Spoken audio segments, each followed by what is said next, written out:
माननीय प्रधानमंत्री जी पूरे देश का टैक्स का पैसा उद्योगपतियों के जेब को भरने का काम किया जा रहा है और उसको माफ करने का काम किया जा रहा है। उसका नतीजा ये है कि पेट्रोल महंगा, डीजल महंगा, रसोई गैस महंगा, सीएनजी महंगा, जीवन रक्षक दवाई महंगा, खाने पीने की चीज़ों महंगा, बढ़िया लोगों को स्वास्थ्य सेवा नहीं मिल रहा है, लोगों को बढ़िया बिजली की व्यवस्था नहीं हो रही है। कांग्रेस के राज में मात्र 800 से 900 रुपया कुंटल गेहूँ था। मैं भी किसान का ही बेटा हूँ, इसलिए मुझे एक एक बात की पता है। आज जो है का 2200 रुपया कुंटल, आज 2200 रुपया कुंटल किसान से खरीदा जाता है। उस समय 800 रुपया कुंटल था। जब ये इसकी बात कर रहे हैं, उस समय धान की कीमत 900 रुपया कुंटल थी, आज 3100 रुपया कुंटल में जा रहा है। तो इन श्रीमान जी को ये पूछो, जब आमदनी बढ़ रही है तो उसके साथ महंगाई भी बढ़ रही है, तो उसमें क्या प्रॉब्लम? छोटे किसान, गरीब मजदूर, आम आदमी किसी भी हालत में अपने बेटे के उस यूनिवर्सिटी में नहीं पढ़ा सकता है। और जब उस यूनिवर्सिटी में नहीं पढ़ाएगा तो उसका बेटा कभी भी आगे नहीं बढ़ सकता है। पूरी विपक्ष पार्टी को ही घेर रहा हूँ, उनकी कार्यशैली सही नहीं है। देखिए, अभी जो 5 राज्य में चुनाव हुआ है, इस 5 राज्य की चुनाव देखकर मैं खुद त्रस्त हो गया है। जो किस तरह की राजनीति हो रही है इस देश में। 2 मुद्दे मैं कह देता हूँ, अभी भी छोड़ दो, सुधर जाओ, संभलना है तो संभल जाओ, नहीं सुधरना चाहते तो ये देश की जनता है, अब तुम्हें सुधरने का मौका नहीं देगा। इसलिए उन्हें मैं एक सजेशन दे देता हूँ, जो असफलता एक चुनौती है, उसे स्वीकार करो, क्या कमी रह गई देखो और सुधार करो, लेकिन सुधरने का नाम नहीं ले रहे। अब कौन सा 2 मुद्दा छोड़ देना चाहिए? जो चुनाव से पहले तुम सनातन की गाली देना छोड़ दो, दूसरा रिजल्ट आने के बाद ईवीएम का ठिकरा फोड़ना छोड़ दो, लेकिन ये दोनों मुद्दा नहीं छोड़ते। क्या मेरा नाम अवधेश प्रजापति हुआ। क्या लगता है 24 में राहुल गांधी प्रधानमंत्री बन पाएंगे? एकदम निश्चित रूप से बनेंगे। बनने का कारण है, देखिए, देश का जो पैसा है, एक आम इंसान भी जो 1 रुपया का नवरत्न तेल भी खरीदता है, वो अभी 20 पैसा टैक्स देता है। जो 100 रुपया का गमछी खरीदता है, वो अभी 30 रुपया टैक्स देता है। लेकिन हमारे वर्तमान माननीय प्रधानमंत्री जी पूरे देश का टैक्स का पैसा उद्योगपतियों के जेब को भरने का काम किया जा रहा है और उसको माफ करने का काम किया जा रहा है। उसका नतीजा ये है कि पेट्रोल महंगा, डीजल महंगा, रसोई गैस महंगा, सीएनजी महंगा, जीवन रक्षक दवाई महंगा, खाने पीने की चीज़ों महंगा, बढ़िया लोगों को स्वास्थ्य सेवा नहीं मिल रहा है, लोगों को बढ़िया बिजली की व्यवस्था नहीं हो रही है, बढ़िया से लोगों को रोजगार नहीं मिल रहा है। वही कारण है। भाई बोलना है तो इधर आ जाओ। लेकिन मेरा सवाल ये है आपसे कि 2 बार ऐसी क्या कमी रहेगी राहुल गांधी में जो 2 बार प्रधानमंत्री नहीं बन पाए, 14 और 19 में? प्रधानमंत्री उनको बनना ही नहीं है। अच्छा, बनना है कांग्रेस के इंडिया गठबंधन। उनको जब बनने का रहता तो कब का वो प्रधानमंत्री बन गया होता। ये बीच में खेला कर रहे हो आप। नेता है तो काम तो जनता का बात को उठाएगा ही। अच्छा। जनता के बातों को तो नेता है तो उठाएगा ही। वो नेता जो है जनता के लिए होता है, ना कि राजगद्दी भोगने के लिए होता है।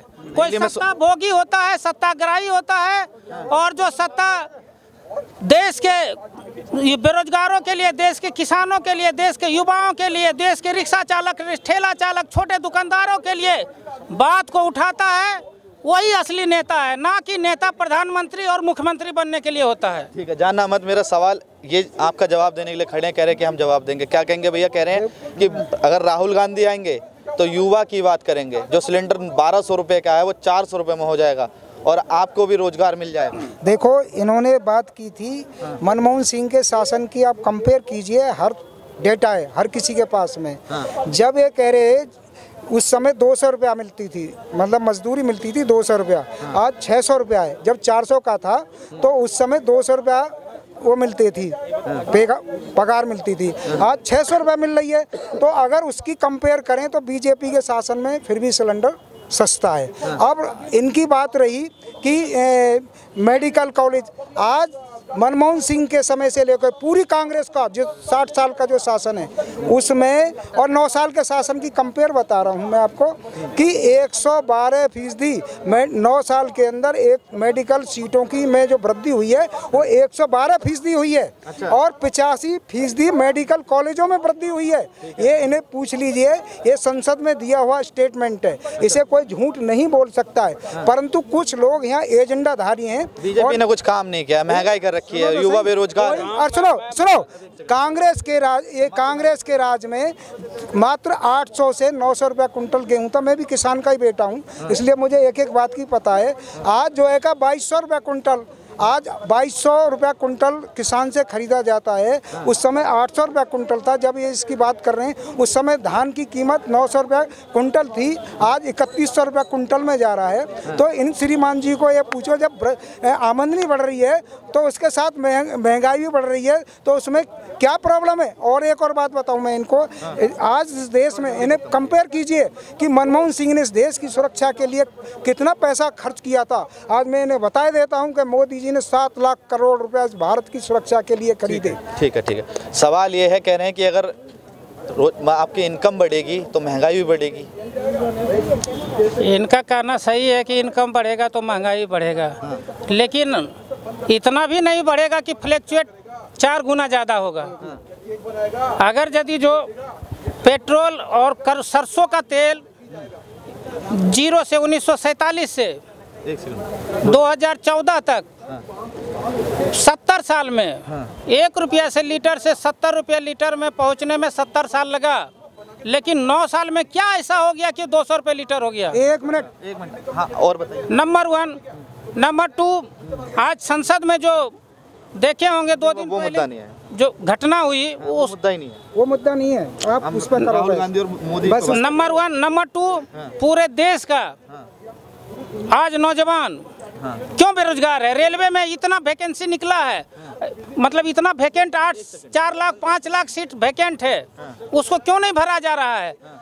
आपका BSNL में इतना सीट खाली है, उसको क्यों नहीं भरा जा रहा है। केंद्रीय एजेंसियों का जितना भी मुझे देना भाई, केंद्रीय एजेंसियों का जितना भी सीट खाली है, जब जनता का टैक्स का पैसा जनता के बीच खर्चा होगा तभी तो युवाओं को रोजगार मिलेगा। अच्छा, मेरा सवाल आपसे ये है कि आप रोजगार किसको मानते हैं? जो सरकारी नौकरी है उसको ही मानते हैं, जो प्राइवेट नौकरी उसको भी रोजगार मानते हैं, या जो कोई अपना बिजनेस कर रहा है उसको भी रोजगार मानते हैं? जी, रोजगार तो प्राइवेट बिजनेस को भी मानता हूँ, लेकिन जिस तरह से निजीकरण पूरे देश को किया जा रहा है, निजीकरण में कौन पिसा रहा है।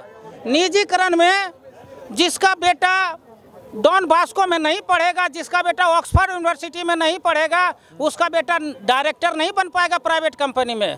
प्राइवेट कंपनी में आरक्षण नहीं होता है, उसका बेटा बड़े बड़े पद पर नहीं जा सकता है।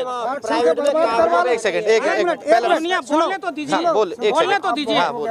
छोटे किसान, गरीब मजदूर, आम आदमी किसी भी हालत में अपने बेटे के उस यूनिवर्सिटी में नहीं पढ़ा सकता है। और जब उस यूनिवर्सिटी में नहीं पढ़ाएगा तो उसका बेटा कभी भी आगे नहीं बढ़ सकता है।